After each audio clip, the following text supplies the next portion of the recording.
A SM Facilities está em todo o Brasil para oferecer as melhores soluções e serviços para os nossos clientes. Contamos com 7 bases de operações nas 5 regiões e atendemos mais de 400 estações retransmissoras em 24 estados.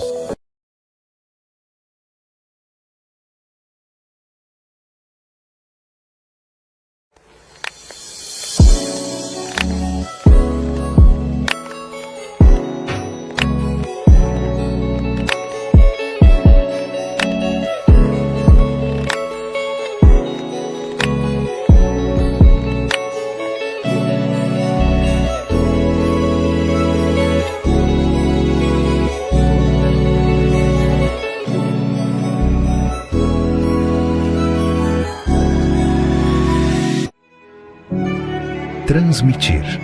Essa é uma das palavras que mais possui importância em nossas vidas. E é por isso que a Teletronics, uma das principais fabricantes de equipamentos de radiodifusão, cresceu de forma sólida e profissional, sendo uma das líderes do mercado de transmissores no Brasil. Teletronics, a solução do radiodifusor brasileiro.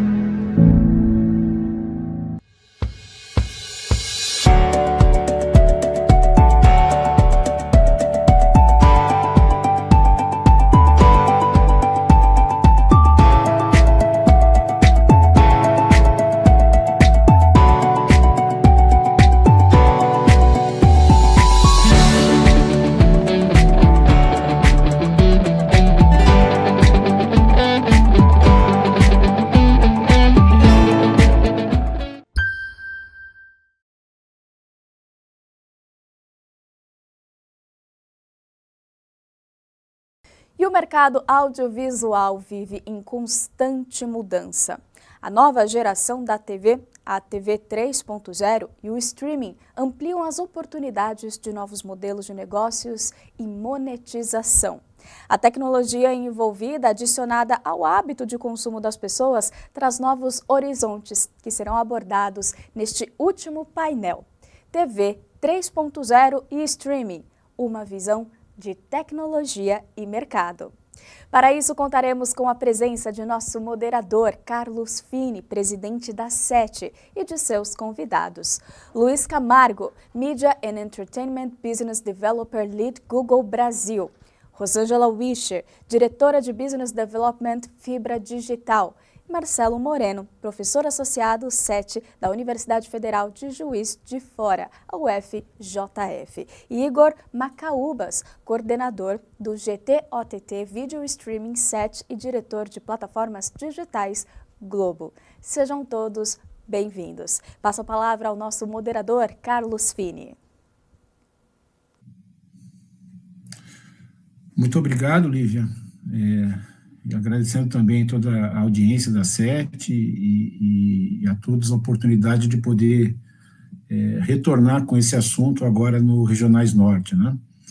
Eu primeiro queria agradecer aos meus colegas aí que vão participar da discussão e a gente pretende falar um pouquinho do mercado em que se tem praticado streaming e se tem levado à frente a proposta de TV 3.0, que, na verdade, entendo que vai ser uma experiência que vai integrar tudo e acredito muito num universo de combinações e de somas, né, fazendo com que todos aí ocupem o seu espaço. Mas, para falar um pouquinho desse mercado, nada mais do que os especialistas do ramo, né? Então, você já apresentou, mas eu queria ressaltar e agradecer individualmente a presença do Luiz Camargo, né, colega lá da SET e também da Google Brasil. Agradecer a Rosângela Wischer, da Band e da Vibra, né, que tem ali experimentado boas iniciativas aí na área de streaming.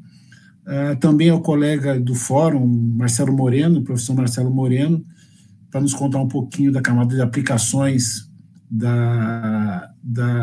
do que está sendo especificado na TV 3.0, né, que é a futura especificação da TV, e ao Igor Macaúbas, né, que é colega também da Globo e atua na SET também em alguns GTs, né. Então, muito boa tarde, muito obrigado a todos. E, se me permitir, eu vou dividir uma apresentação que será seguida pelo professor Moreno, né, com uma apresentação sobre a camada de aplicações aí da proposta da TV, mas eu queria começar dizendo um pouquinho do ambiente em que a gente discute streaming e as futuras evoluções da TV. Então, eu vou comutar aqui para a apresentação. Por favor, vocês me confirmem se chegou aí. Chegou? Bom, apenas esclarecendo, a gente teve uma apresentação semelhante a essa no CETESPO, tivemos essa mesma apresentação na Futuricom e trouxemos aqui para a Regional Norte, né? E o objetivo é falar um pouco do ambiente, né? Do ambiente que a gente pretende discutir, do ambiente que a gente pretende observar novos modelos, inclusive comerciais de streaming, né? Mas também no ambiente que a gente tem passos de evolução da própria TV que a gente conhece. Um ambiente que envolve tecnologia, que hoje está presente em tudo, hábito das pessoas, né, que foram profundamente afetados pela pandemia, mas alguns deles permanecem, né? E tudo isso somado ao que eu chamo de hiperconectividade, que são as capacidades de conexão que a gente tem de rede, de fibra e de 5G atualmente.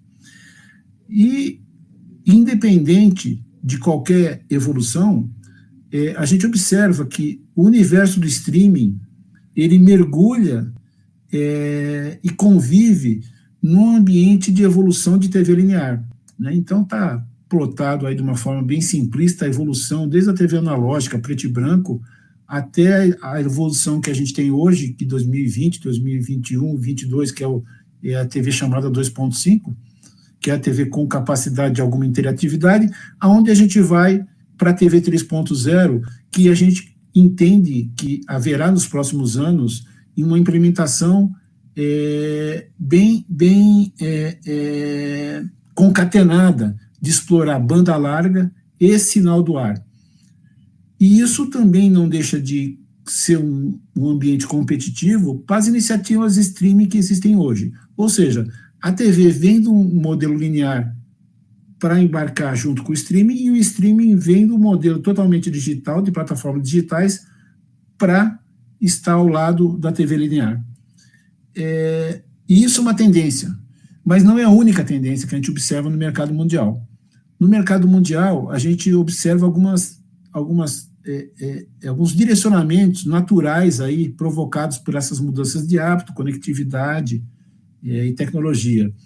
Uma primeira tendência observada é o direct to consumer, que é a capacidade de se oferecer através do meio digital os produtos via streaming. Então, eu consigo observar isso claramente hoje em muitas entidades, como, por exemplo, a FIFA vai oferecer streaming dos sinais da Copa, né? Uma outra tendência que a gente tem são os box proprietários, os stickers, e tem aí vários exemplos de fornecedores de hardware, né, que os stickers não deixam de ser hardwares, entregando conteúdo também para plataformas digitais. Uma outra tendência inexorável é o crescimento das Smart TVs, são as TVs conectáveis, né? E a régua de qualidade de todos esses serviços, ela vem num patamar maior do que a gente está acostumado. A gente está falando com várias ofertas de vídeo on demand, com catálogos de 4K, com alta capacidade de range dinâmico, áudio multicanal imersivo, né? E tudo isso acaba se concatenando e estando disponível em nossas casas. Então, é nesse ambiente que a gente vai observar um pouco como se comporta o streaming e como se deve comportar esses projetos de evolução da TV que, no fundo, vão chegar junto na casa dos consumidores. E uma coisa que sempre me chamou muita atenção é que, se você olhar nesse gráfico da direita, o número de fontes de sinal que hoje estão presentes na casa das pessoas, ele tem aumentado muito. Então, Se você fosse partir da época de 2018, aí, onde a gente tinha, vamos dizer assim, 3 fontes de sinal, era, sei lá, o set-top box, o sinal do ar e, eventualmente, lá um DVD, um videocassete ou algo do ramo, né? Ele passa agora para, especialmente quando a gente fala do mercado americano, para mais de 7 fontes de sinal. Tamanha quantidade que a gente tem de boxes, de OTTs, enfim, várias modalidades para chegar com conteúdo na tela das pessoas, na casa das pessoas. Isso tudo remete de que a gente vai ter que trabalhar muito a questão da personalização, usando conhecimento de dados, usando data science, né, para poder identificar o que você vai entregar para quem, né? E, obviamente, isso tudo no Brasil, né, porque quando a gente analisa o mercado no exterior é uma coisa, a gente analisando o mercado brasileiro, o Brasil é um país adverso, e tem regiões de boa conectividade, mas também tem regiões que ainda tem muito a evoluir. Então, a característica brasileira, misturada com todas as tendências mundiais, né, nos leva a buscar um portfólio de distribuição que seja praticamente pleno, que atenda todo o território nacional, que atenda a dispositivos portáteis e atenda TVs grandes na casa da pessoa, com a melhor tela disponível, aí, tanto por questões econômicas, né, até por questões de portabilidade, né? E sempre lembrando que nem toda a população brasileira tem capacidade de compra para contratar um serviço, né? Então, a opção gratuita, que é fortemente presente na TV aberta, deve permanecer por um bom tempo com a gente, por conta do perfil econômico que a gente tem na maioria das cidades brasileiras. Mas, enfim, as características mundiais adequadas aí à realidade brasileira vão resultar num produto quase que amplo, de tal forma a poder atender todo o nosso território, né? E nesse ambiente surge o projeto da TV 3.0, né, que, repetindo aí, fala muito em segmentação geográfica, eficiência espectral, né, se pretende ter um projeto, uma proposta, né, TV 3.0 é uma proposta em andamento, é uma proposta que deve se concretizar nos próximos anos, né, que deve responder a esse ambiente de mercado, né, sempre com busca de eficiência espectral, o espectro é finito, né, com algumas características bem relevantes e importantes, porque como antena interna, né, como, por exemplo, a capacidade IP, né, para poder ter identificação do usuário e ter essa concatenação explorando algumas características que hoje a TV aberta não consegue explorar, né? E, além do mais, com aquela régua de qualidade que a gente falou, está crescente, que está disponível em alguns catálogos on demand, que consegue atingir resoluções maiores do que a gente está acostumado. Estamos falando aí de resoluções de 4K, em alguns casos até de 8K. Então, toda essa evolução, seja por personalização, seja por qualidade, né, e por device, né, device portátil, device grande, tela pequena, tela grande, tem que fazer parte, nesse momento, desse projeto TV 3.0. E, além do mais, a gente passa a ter um modelo, eu acho que, idealmente, a gente deve ter um modelo que seja baseado em software, né, e não mais baseado em canais, em hardware. Então, esse projeto de TV que vai mergulhar, né, nessa competição, nesse ambiente de streaming e de modelos comerciais diferentes, né, ele deve ser um modelo que se baseia em aplicações, né? E, então, o professor Moreno está em seguida, vai falar um pouquinho mais sobre isso, mas é um modelo baseado em software, para poder ter flexibilidade e poder atingir ao dinamismo que o nosso mercado hoje exige, né?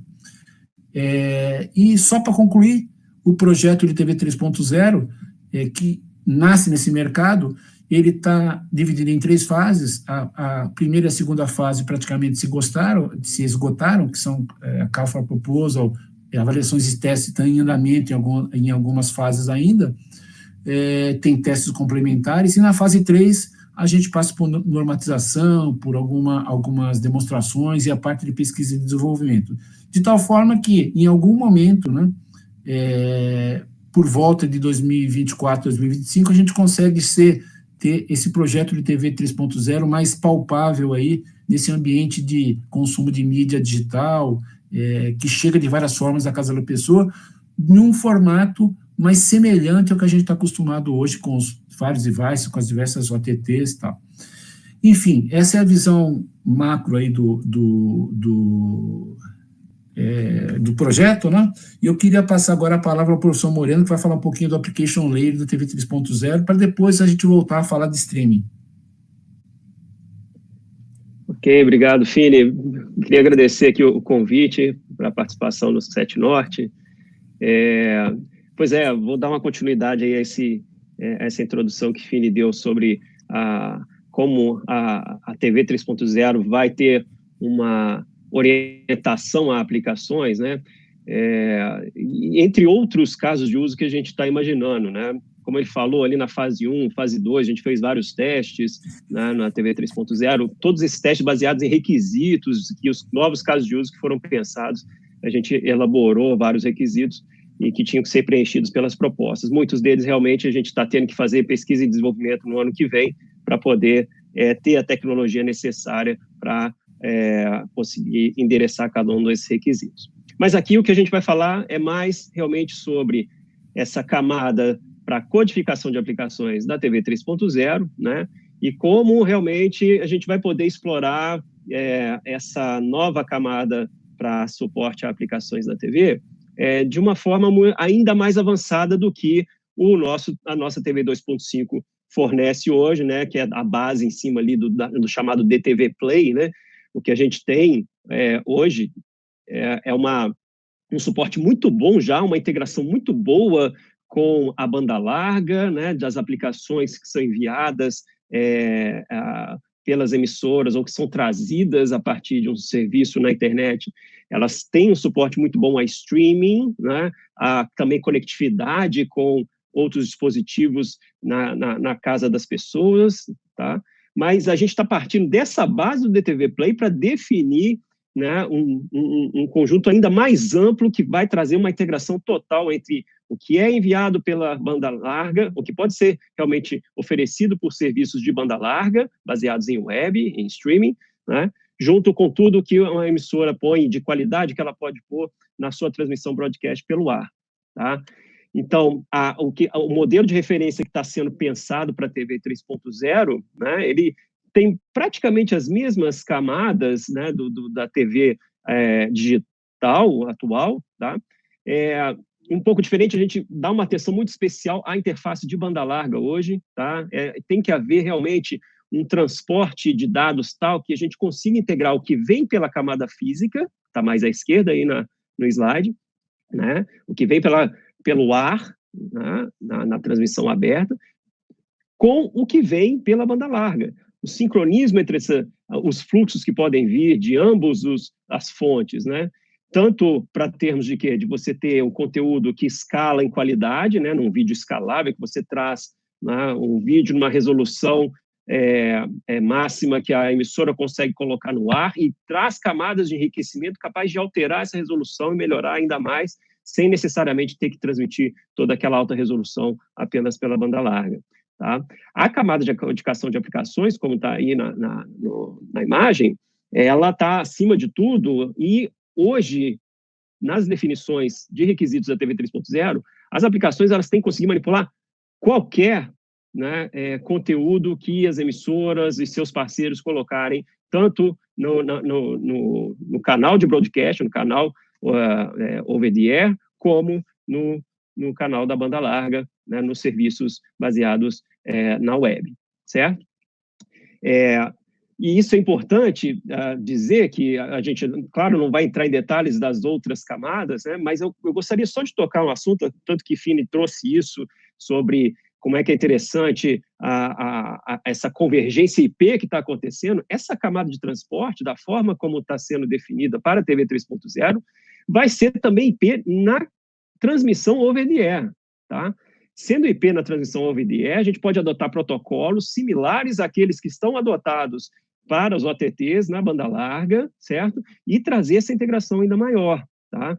Então, essa camada de codificação de aplicações vai tirar proveito de uma convergência IP, certo? Que a gente conseguir alcançar agora, né, com as definições que estão sendo feitas para a TV 3.0. Tá? A gente já tem a tecnologia para isso, certo? E vai começar a escrever os padrões necessários para isso. Então, a gente vai ter o over-the-air com IP, todo, né, o receptor de TV, o set-top box, o media center, o smartphone, tudo, né, podendo receber esse fluxo IP over-the-air e já a consagrada, né, busca de conteúdo em cima da banda larga com as possibilidades de personalização que ela traz, né? Então, tá vendo, né, pela figura, tá tudo IP agora. A gente sabe que também na produção, né, como na própria produção, toda a parte de intercâmbio dos conteúdos, armazenamento, tudo já é transmissão IP também, né? E colocar nas CDNs esses conteúdos para disponibilização pela banda larga vai ser tudo muito bem integrado, certo? Ao ponto de realmente o conteúdo que vier pelo ar poder estar sincronizado, poder recomendar, poder personalizar outros conteúdos a partir dali que venham pela banda larga, tá? Então, essa convergência IP é fundamental, ela está como requisito lá na camada de transporte, e já foi preenchido, e está como requisito aqui também na camada de aplicações, tá? De codificação de aplicações, tal que quando você escreve uma aplicação para a TV 3.0, você vai poder tirar proveito dessa convergência IP completamente, tá? E aí a gente pode passar agora para essa outra ideia. Bom, já que agora eu posso escrever uma aplicação que vai tirar proveito dessas múltiplas origens que eu posso ter do conteúdo, tudo baseado em IP, né? Seria muito bom se a gente já começasse a experiência de consumo de TV por um aplicativo, né? Que hoje é isso aí. Hoje é o que está na tela, a varredura de canais, aquela coisa, né? Que você comprou um televisor novo, né? Ele tem que fazer a varredura e te disponibiliza uma abstração muito diferente daquela que as pessoas estão ficando muito acostumadas por causa dos dispositivos de tipo smartphone e smart TV, que tudo são aplicativos ali, né? Aqui você tem o conceito de canal. Ao invés de a gente pensar na varredura de canais, que pode continuar existindo sem problema, porque realmente vai haver, né, a alocação de canais para a TV 3.0 também, né? Mas a gente pode trazer a abstração de que, olha, se a gente começar toda a jornada do usuário já com o aplicativo, fica importante que a gente já pedir a sua autorização para montar o seu perfil e, a partir dali, melhorar a sua experiência com as recomendações e o conteúdo endereçado, né? Então, a gente pode... Aí é um jogo, vamos lá, de imaginação. Não sou fabricante de TV para dizer como é que vai ser essa tela aí, de ir descobrindo agora aplicativos que estão disponíveis aonde essa TV está instalada. Por quê? Porque ela realmente está fazendo a varredura do over-the-air, está encontrando, né, diversos fluxos de canais das emissoras de TV aberta e, ao invés de mostrar a abstração de canais, ele pode mostrar, olha, eu estou achando todos esses, estou descobrindo todos esses aplicativos aqui para você, ao ponto de chegar numa cidade como São Paulo, por exemplo, e lotar uma tela e não dar na tela mais, porque aí estão todos, né, tá só uma parte dos canais de TV aberta aí de São Paulo, só para vocês terem uma ideia, tá? Eu precisaria de mais uma página para conseguir listar todos os aplicativos de TV aberta. E vejam, né, como fica interessante. Esses aplicativos de TV aberta, eles vão, num primeiro momento, levar a experiência linear da transmissão de TV e, ao mesmo tempo, já conhecendo o usuário logado, permitindo, ele dando essa permissão, então, de construção do seu perfil, né, esse aplicativo mudar o comportamento e começar a fazer suas recomendações, tanto em termos de novos conteúdos, como em termos de publicidade também, né? A gente tem algumas questões que as emissoras vão ter que resolver com as suas afiliadas, e aí como é que fica, o que aparece na TV dos telespectadores da região tal, essa aí é a minha região em Minas Gerais, né? Como é que aparece, as afiliadas que tem lá, como é que apareceria diferente, se vai ser dessa forma ou não, isso aí vai ficar a critério do modelo de negócio de cada um para resolver como é que fica isso. Mas já traz de uma forma interessante o quê? Tanto as afiliadas como a cabeça de rede, colocando conteúdo nesses aplicativos e esses aplicativos poderem mudar de comportamento, certo? Mudar, trazendo novas recomendações, trazendo conteúdos mais recentes, né? E criando verdadeiros ecossistemas de mídia que vão poder partir tanto do aplicativo da Smart TV, onde quase todas as emissoras já possuem os seus OTTs, né? Como a partir do aplicativo descoberto na transmissão de TV aberta, né?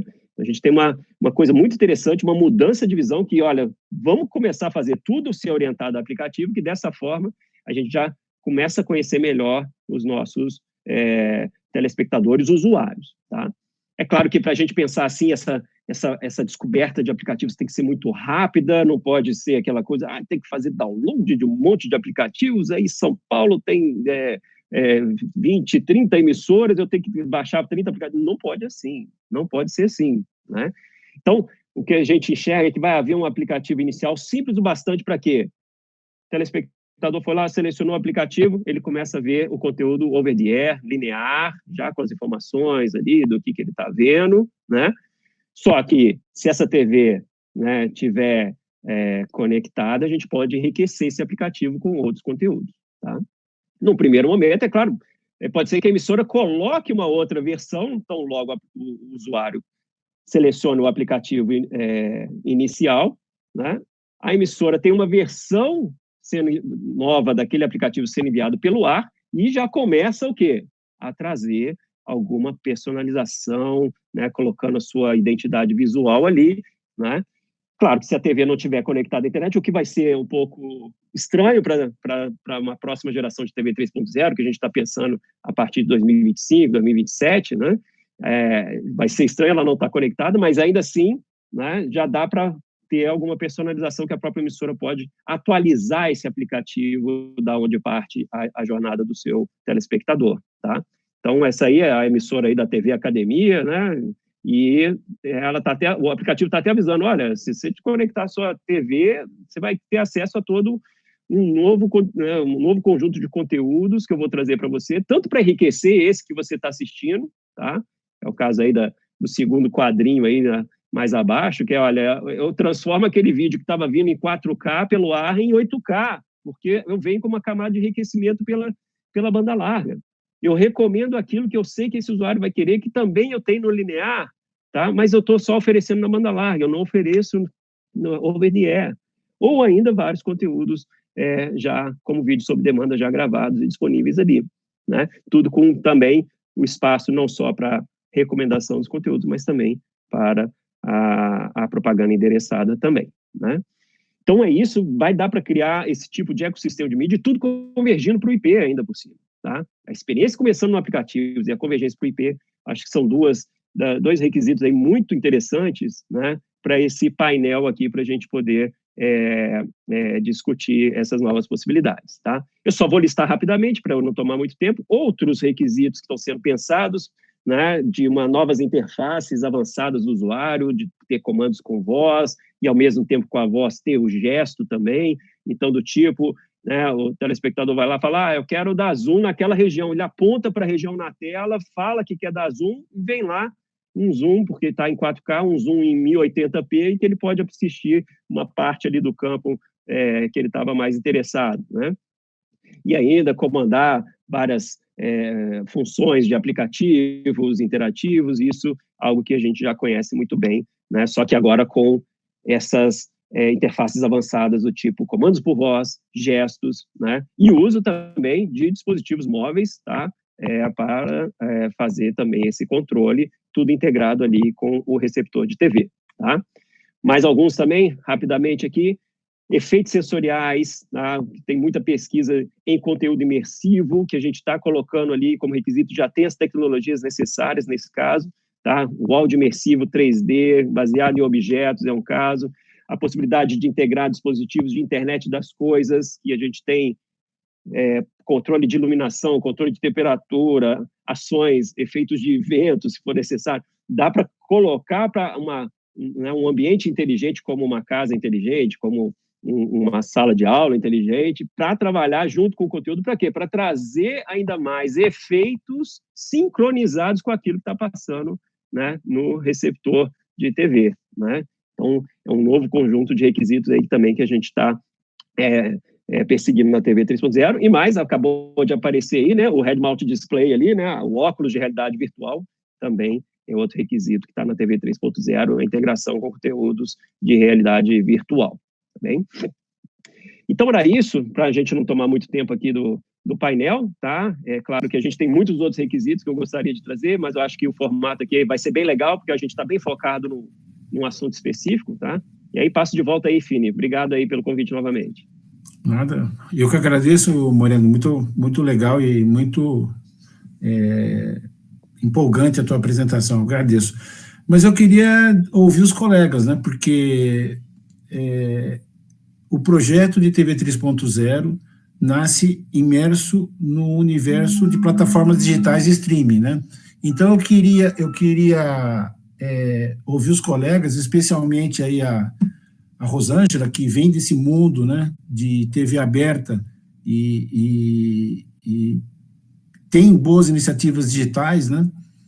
E depois, na sequência, o Luiz, o que vocês entendem como importante? Personalização é algo importante nessa oferta abundante de mídia que a gente passa hoje, Rosângela? Inicialmente te ouvindo. Boa tarde. Sem dúvida, né? Boa tarde. Obrigada pelo convite de novo, prazer estar aqui com vocês. Não, sem dúvida, acho que personalização e regionalização, né, no Brasil do tamanho que ele são atributos aí fundamentais para esse próximo passo que a gente está dando aí nesse processo de digitalização da TV, né? Que nada mais é do que a TV 3.0, nada mais é trazer, né, além dos ganhos, obviamente, aí, de áudio, vídeo, né, e tecnológicos, mas acho que é muito sobre trazer a experiência do digital para a tela grande, né, para esse device aí que a gente chama de televisão. Então, acho que o digital avançou muito nesses últimos anos, né, com as plataformas aí cada vez mais... com recomendações cada vez mais assertivas para aquele público, né, e com isso, né, as pessoas passam a ficar muito mais tempo consumindo vídeo, né, então hoje se consome muito mais vídeo do que se consumia há alguns anos atrás, também em função desse processo de personalização do conteúdo ser mais assertivo um para um. Perfeito.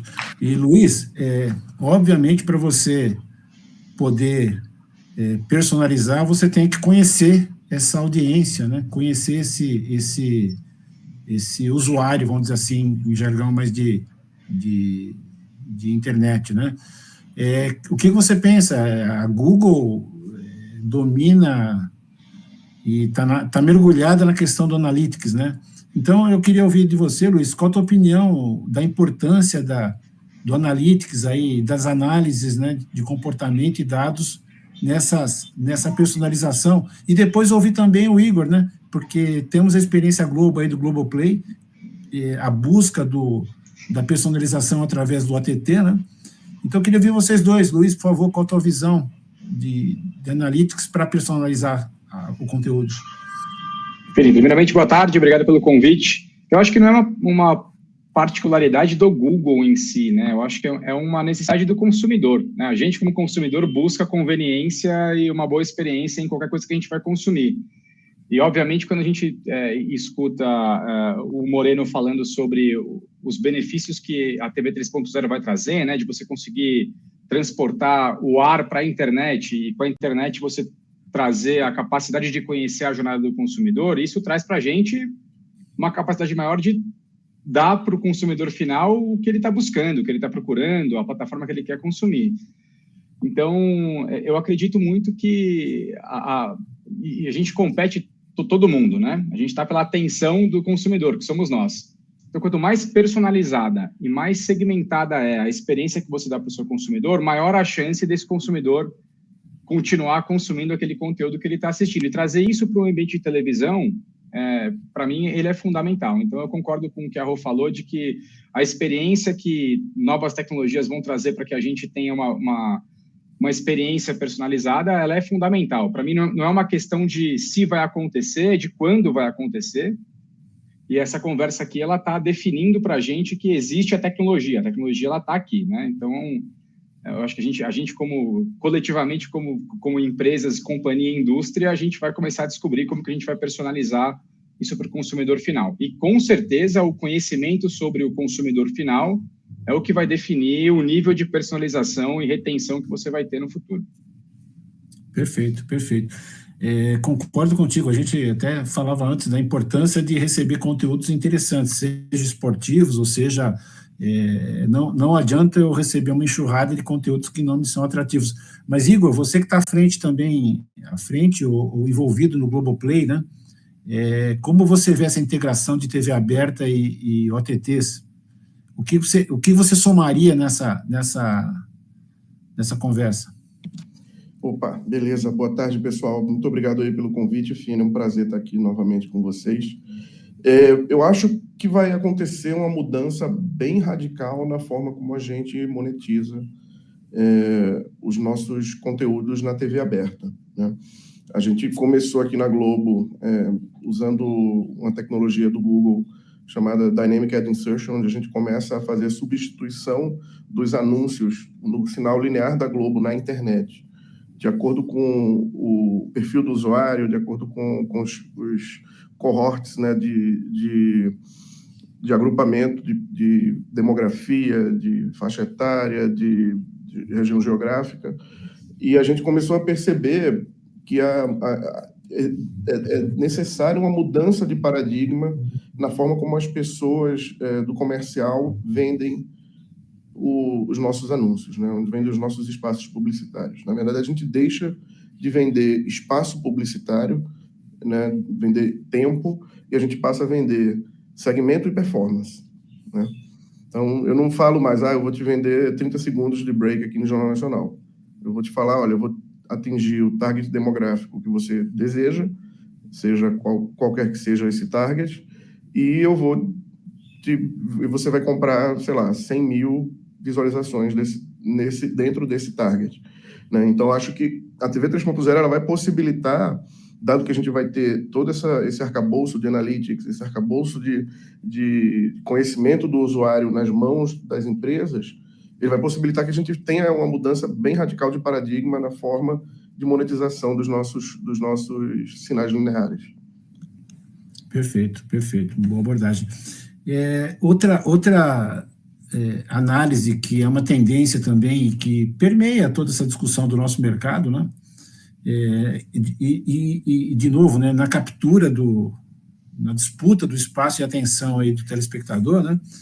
Eu queria ouvir vocês aí, especialmente o Luiz e a Rô agora, sobre duas palavrinhas que estão muito em moda, né? Que são agregadores e direct to consumer, né?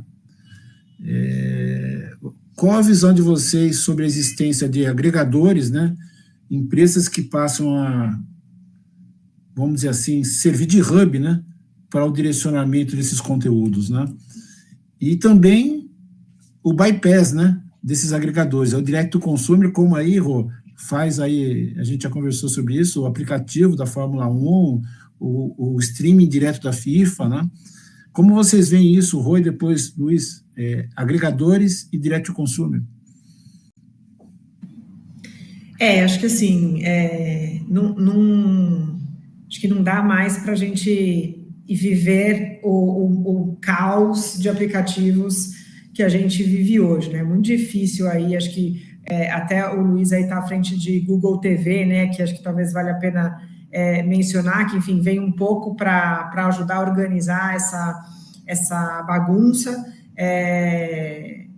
porque, de fato, você tem muito aplicativo, você não sabe aonde você acha um filme que você quer ver, você não, enfim, né, tem esse problema. Com o Bandplay, aqui no nosso caso, a gente está usando, a estratégia do aplicativo é justamente ser um agregador dos veículos do grupo, né? Então, o Grupo Bandeirantes, ele tem aí, né, a emissora de TV aberta, mas tem 5 rádios, né, um volume grande de filiadas por todo o Brasil, e os canais pagos que também estão se integrando aí dentro de Bandplay para a gente conseguir fazer dele um hub de conteúdos do grupo. Mas mesmo assim a gente tem essas iniciativas muito nichadas, né? No nosso caso aqui a gente tem Fórmula 1, né, com a F1 TV, NBA com a iniciativa de aplicativo deles também, e agora o UFC, que é um direito que a gente comprou aí para o ano que vem, que também tem a estratégia de gerar audiência para dentro do universo deles, assim. Então, eu não sei muito o que vai acontecer nesse futuro, mas me parece que, de alguma forma, a gente vai ter que se organizar melhor para mirar a eficiência e, na verdade, resolver o problema do usuário, né? Porque é sempre sobre uma pessoa que a gente está falando. Né? Exatamente. E eu acho que, especialmente falando do Brasil, a gente passa por um aspecto que é relevante, a capacidade econômica de pagar os aplicativos individualmente, né? Versus ter um agregador ali que te faz um bundle, né? Luiz, tua opinião, por favor. Cara, concordo com você, Fini. Eu tenho dito que a gente está vivendo, inclusive, um movimento de pêndulo, né? A pandemia acelerou para que os produtores quisessem ir direto para o consumidor, né? Muito vendo Netflix, muito vendo as empresas que têm juros negativos para poder fazer esse movimento. Nos últimos 2 anos, esse movimento ele é custoso, né? Ele não é uma corrida de curto prazo, ele é uma maratona, né? Então, você tem que ter musculatura operacional, musculatura financeira para poder manter esse mundo de app, né? Ontem no painel, né, Igor, o Marcelinho falou para a gente que são 1.800 variações dos aplicativos de Globoplay para que ele possa estar cobrindo ali pelo menos 90%, 98% da população brasileira nos devices que existem. Então, eu acho que a gente está vivendo um momento de encontrar um caminho em comum, né? Eu acho que a gente, sinceramente, eu estava no NAB, né, aqui em Las Vegas nesse ano, e o norte-americano descobriu a Antena. A Antena é um lugar que você conecta o negócio na televisão e você consome conteúdo de graça, de altíssima qualidade, e você consegue consumir. E é um mercado até hoje que tem uma penetração muito grande de cabo. Então, acho que a gente está buscando o usuário, né? Vou me colocar como consumidor. Eu busco um lugar onde eu possa encontrar tudo que eu quero consumir, que eu consiga pagar tudo que eu quero consumir, seja por dinheiro ou por atenção, né? Então, seja eu dando um pouquinho do meu tempo para ver um pouquinho de publicidade, né? Que a TV aberta, culturalmente, é 90% do que a gente tem hoje, ou pagando 20, 30, 50 reais por aquele serviço. Eu acho que a gente está voltando para um momento de, como a Rô falou, de o que é mais importante? É eu desenvolver um aplicativo direto para o consumidor, ou talvez seja eu colocar o meu conteúdo em lugares onde agregadores me conectam com essa audiência que eu tenho. Então, eu acho que eu também não sei, viu, Rô? Para ser super sincero, eu não sei o que vai acontecer, mas eu tendo a acreditar que a gente volte um pouquinho para aquele modelo de que são poucos lugares para que os consumidores consumam o que eles quiserem. Eu volto a reforçar que a experiência e a conveniência desses agregadores ou desses serviços, elas são fundamentais, se não a principal variável para o sucesso do longo prazo. Eu preciso ter um lugar para encontrar o que eu quero, pagar o que eu quero e consumir do jeito que eu quero. Então, é mais ou menos isso aí, Fini. Eu acho que a gente está voltando, né? A gente descobriu que é muito custoso ir direto para o consumidor e agora a gente está buscando. As operadoras têm feito isso, né? A Claro, a DirecTV Go, eles têm desenvolvido serviços, né? Eles têm virado distribuidores virtuais para que você consiga consumir não por uma caixinha de set-top box, não por um hardware, né? Mas sim por um serviço. E eu acho que a TV 3.0, inclusive, desculpa me prolongar, né? Mas o professor Moreno colocou aqui que a camada mais importante da TV 3.0 talvez seja entregar esse serviço. A TV é um serviço, a TV é um shopping, né?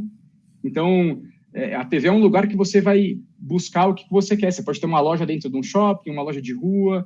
Então, acho que eu acho que a gente está indo para esse caminho de empacotar conteúdos para facilitar a vida do consumidor através de serviços. Perfeito. Eu concordo, Luiz, concordo. Eu acho que assim, esse conceito, né, do meu perfil, né, e ter os meus aplicativos na minha TV, eu acho que é o perfil ganhador. Chame TV não do receptor do hardware, né, mas chame de TV aquele ambiente que eu vou consumir ali. Mas, Igor, eu queria te ouvir sobre um aspecto de experiência de usuário, né? O quão importante, porque é fundamental, né? Eu acredito, né? Tão importante quanto você buscar o conteúdo que te interessa é você encontrá-lo, né? Então tem essa questão do search, da questão da procura, e tem a questão da experiência do usuário, né? O que você tem a dizer para a gente sobre a parte da experiência do usuário e do Globoplay especialmente? O Globoplay tem se posicionado, né, Fini, como um grande agregador de canais, né, de conteúdos. E não só conteúdos do Grupo Globo, né? A gente tem os conteúdos que são produções próprias da Globo, a gente tem conteúdos que são licenciados dos grandes estúdios de Hollywood e de outros produtores de conteúdo dentro da plataforma. E mais recentemente a gente fechou parcerias tanto com a Disney, né? Você pode assinar a Disney Plus através do seu pacote do Globoplay e ter um desconto também, né? Reduzindo um pouco esse impacto na sua carteira. E também o Lionsgate Plus, que é o antigo Star Plus, né? Que eles trocaram de nome recentemente, no mesmo modelo de você contrata junto com o seu bundle ali do Globoplay, né? Além disso, a gente já tinha colocado os conteúdos das joint ventures da Globo dentro do Globoplay também, né? Pelo programa lá do Mais Canais. A ideia é expandir isso cada vez mais, da gente ter um modelo de channels dentro do Globoplay e o usuário vai ter uma interface única ali para consumo desses conteúdos, né? De tanto busca quanto o consumo, recomendação, enfim, isso tudo vai acontecer de forma natural ali dentro do ambiente do produto, né? Um ponto que eu acho que vale mencionar também é que, assim, a gente realmente experimentou, nesses últimos 2-3 anos, uma explosão na quantidade de OTTs, né? Inclusive OTTs de empresas que nunca tiveram uma relação de 2C, né?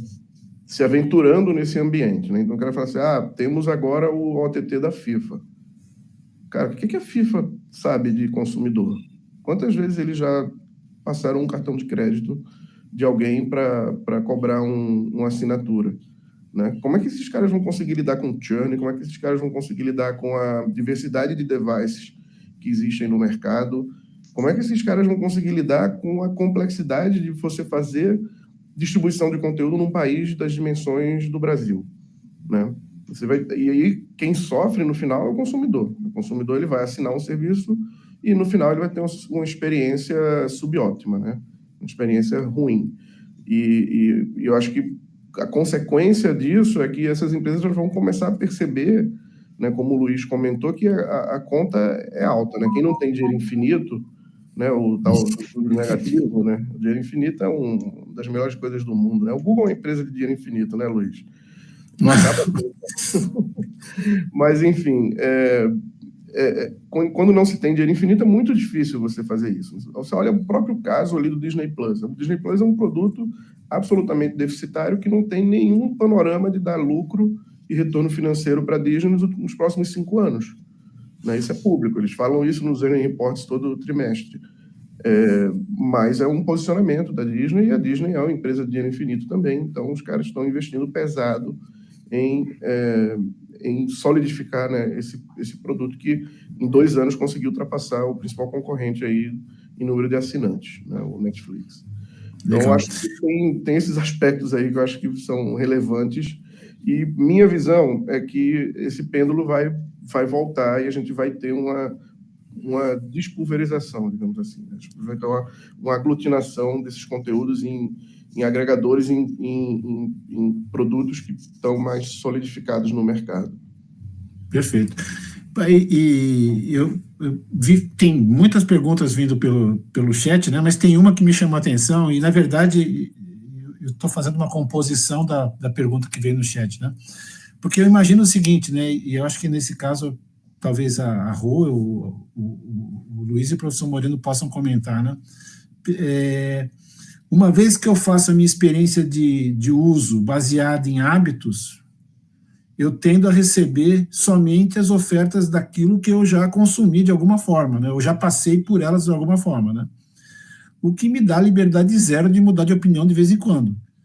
Mas, por outro lado, se eu mudar de opinião de vez em quando e quiser algo diferente, eu vou depender de algo que é meio retórico, mas existe, que chama EPG, Electronic Program Guide, né? Eu queria ouvir vocês sobre esses dois lados, né? Oferta inteligente, automática, versus o EPG, né? E a TV, professor Moreno, tendo application layer, ela vai ter que ter um mecanismo ali de orientação para a grade, né, que não dependa só do search, né, não dependa só da oferta. Eu queria ouvir um pouquinho a visão de vocês aí sobre esse conflito entre inteligência artificial direcionando conteúdo e a busca manual no EPG, né? O que vocês pensam desses dois ambientes?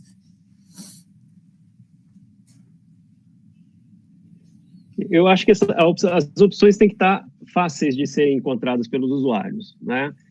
A interface tem que ser amigável o suficiente para que ele entenda que, olha, quando ele quiser sair da bolha das recomendações, ele vai poder ter uma válvula de escape, ir para o EPG, ir para uma navegação por categorias, né?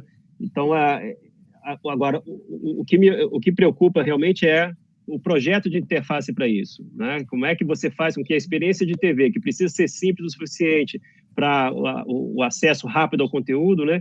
Como é que ela continua sendo simples, né? Dando essas várias opções para os usuários. As opções estão lá, as funcionalidades não sumiram, né? Está tudo lá, o EPG vai estar lá, as informações sobre cada programa vão estar lá, a inteligência artificial também, né? Mas tem que se dar uma linguagem visual tal que ele consegue facilmente achar esse outro caminho, né? A gente vê isso o OTT fazendo, né? Eu acho que o pessoal pode falar melhor do que eu sobre isso.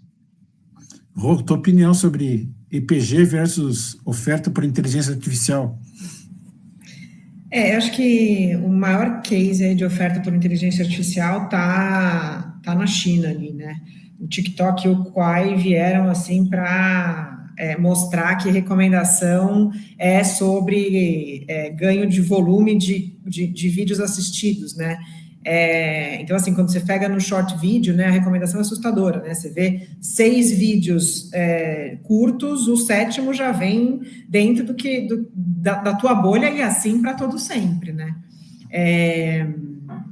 Então, acho que em televisão, né, os conteúdos eles são maiores, né? Você tem uma experiência mais premium, assim, e poder ter essas quando você quer, né, ter essa opção, né, como consumidor, né, de você, estou aqui na minha bolha porque é confortável, a recomendação vai vir dentro do que me interessa, mas ter a opção de pular para fora da bolha no modelo de EPG, eu acho que é o melhor dos mundos, assim, a gente conseguir garantir esse complemento, que ele ande ali, que ele fique de fácil acesso para o usuário. E aí, eu estava numa outra discussão, enfim, que não é TV 3.0 outro dia, mas o perigo, né, da recomendação que a gente viveu aí nas eleições, né, dessa recomendação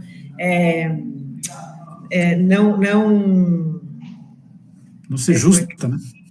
Não ser justa, e na verdade, assim, né, os algoritmos, eles tendem a te entregar um não jornalismo em alguns momentos, né, porque é isso, quanto mais você consome, essa bolha vai crescendo, então tem eu falo, cara, qual que é a ética desses algoritmos também, sabe, acho que é uma outra discussão aí importante para se ter dentro desse nosso universo de produção e distribuição de conteúdo aí pautado em inteligência artificial.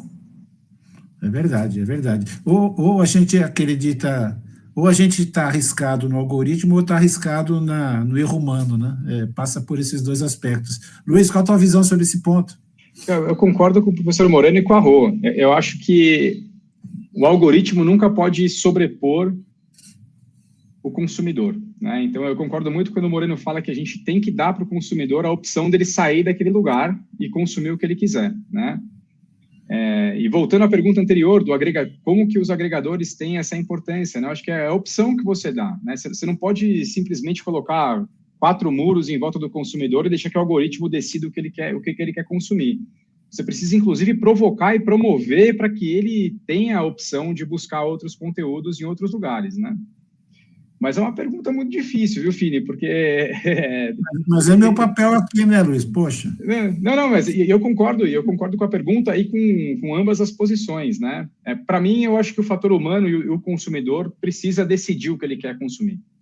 Eu acho que qualquer estratégia que a gente decida para recomendar alguma coisa, ela é ótima, né? Eu consumo o Google TV, ele tem uma recomendação incrível, o Google tem um conhecimento de jornada como poucas empresas do mundo, e eu continuo consumindo conteúdos long form do que ele me recomenda. Mas eu tenho a opção de sair dali, né? Eu tenho a opção de buscar alguma coisa, né? Eu dou o poder de decisão ao cliente final. Eu não estou dando o poder de decisão ao algoritmo, né? Então, acho que a gente ter essa sensibilidade, essa responsabilidade de dar a opção para que o consumidor consuma o que ele quer ver naquele momento, talvez seja... E eu concordo que isso é um borderline entre a ética, né, a ética do algoritmo e a ética social, por isso que é muito difícil de responder, mas a minha opinião é que você tem que dar opção para o consumidor. Quem vai definir o que vai assistir, aonde vai assistir e da forma que vai assistir é o cliente final. Concordo.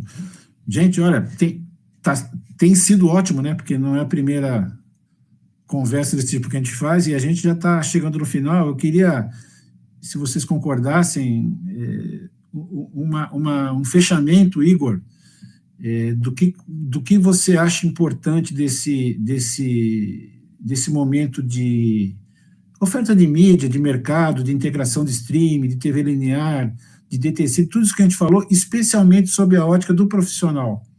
O que você entende que seja relevante sobre a ótica de aprendizado profissional?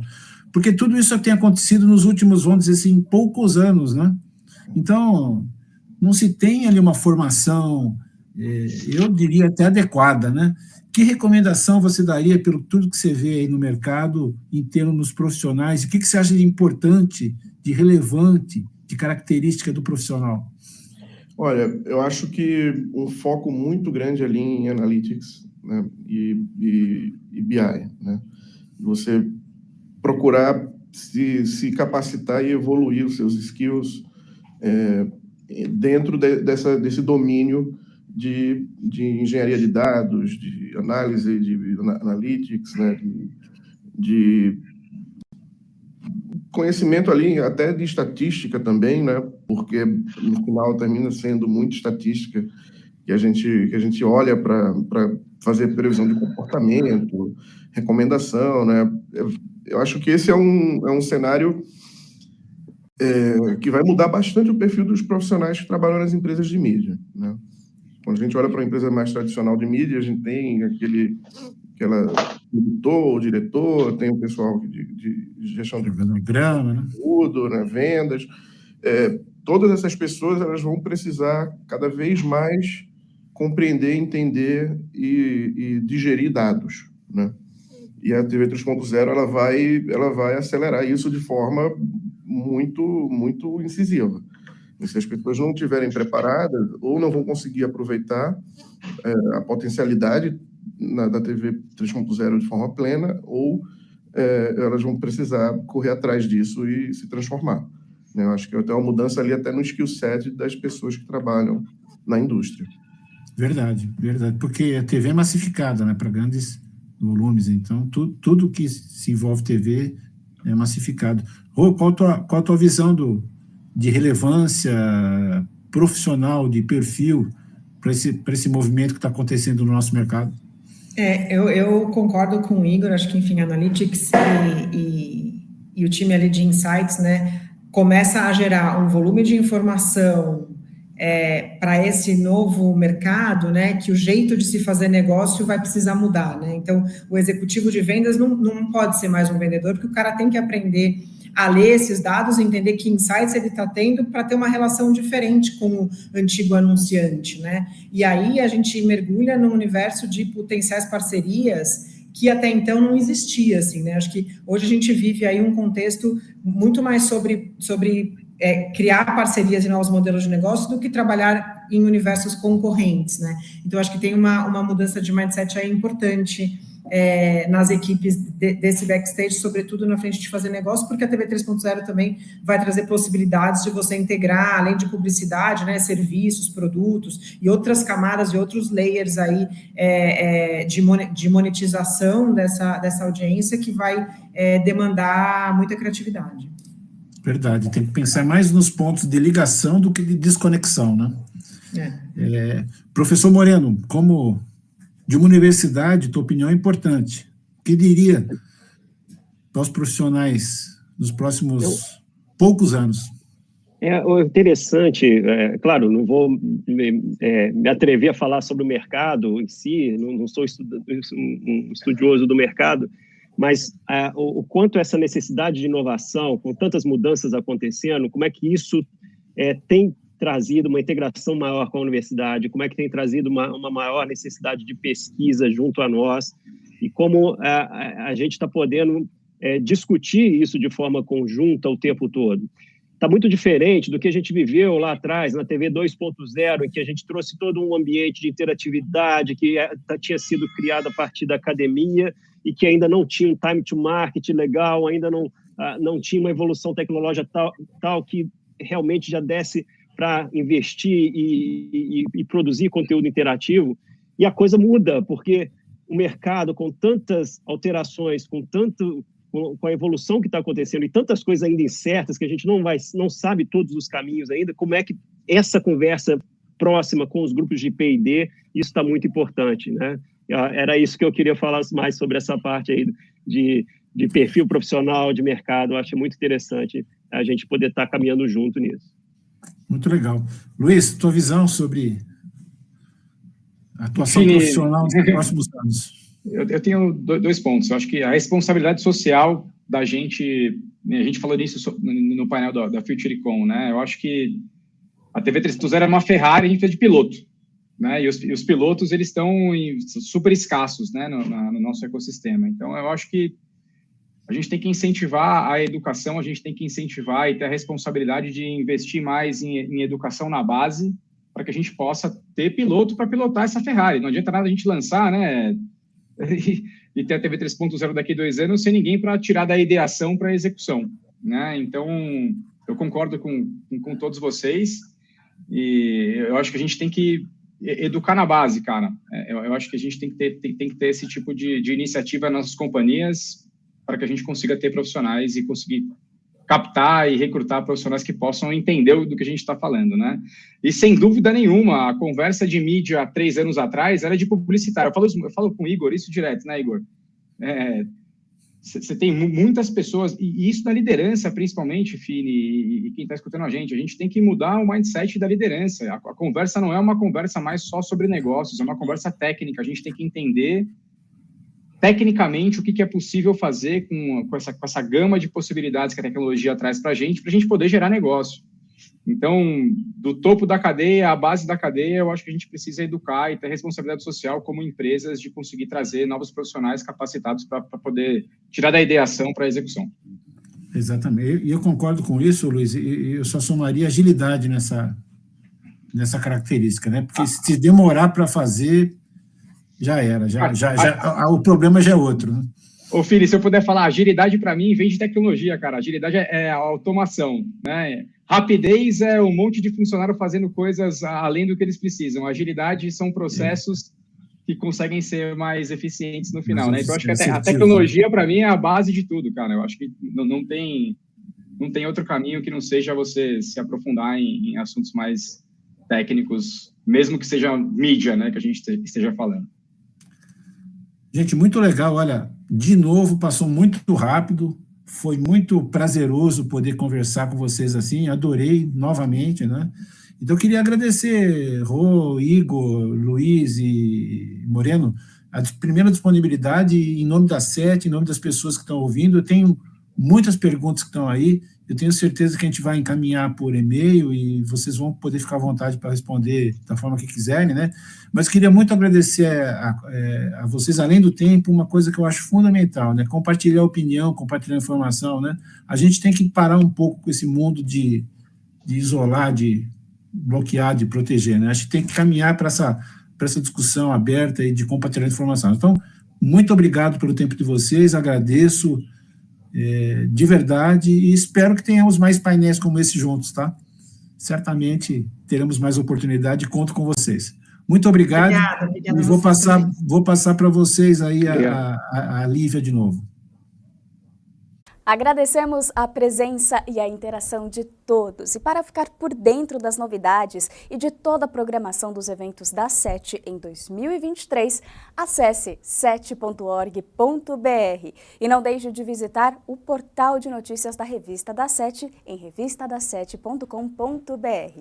Passo a palavra ao presidente da SET, Carlos Fini, para as considerações finais. Muito obrigado, Lívia. Em nome da SET, agradecer a todos os envolvidos, especialmente a audiência, a equipe SET, os patrocinadores, né, que permitem que a gente coloque essa infraestrutura para funcionar, né?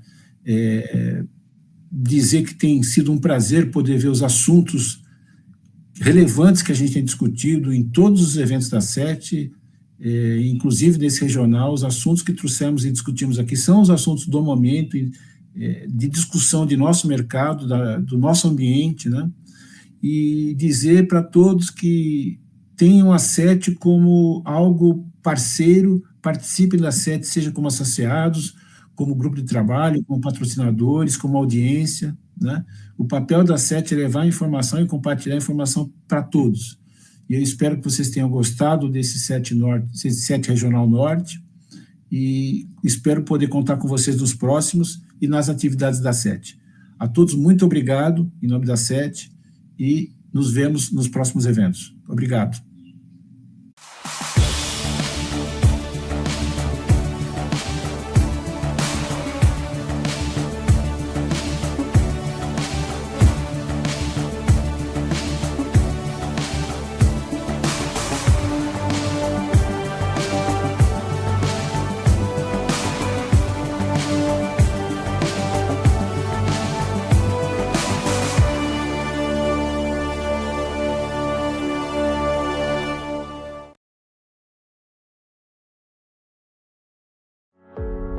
A SM Facilities está em todo o Brasil para oferecer as melhores soluções e serviços para os nossos clientes. Contamos com 7 bases de operações nas 5 regiões e atendemos mais de 400 estações retransmissoras em 24 estados.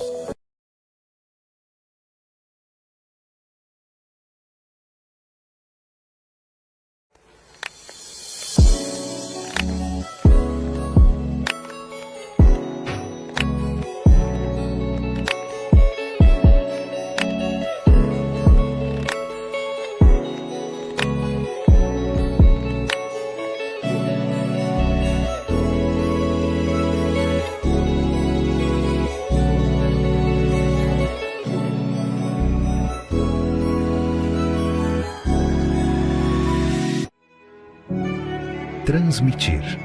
Essa é uma das palavras que mais possui importância em nossas vidas.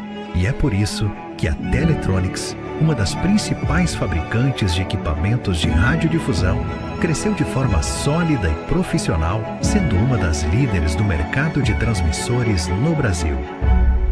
Teletronics, a solução do radiodifusor brasileiro.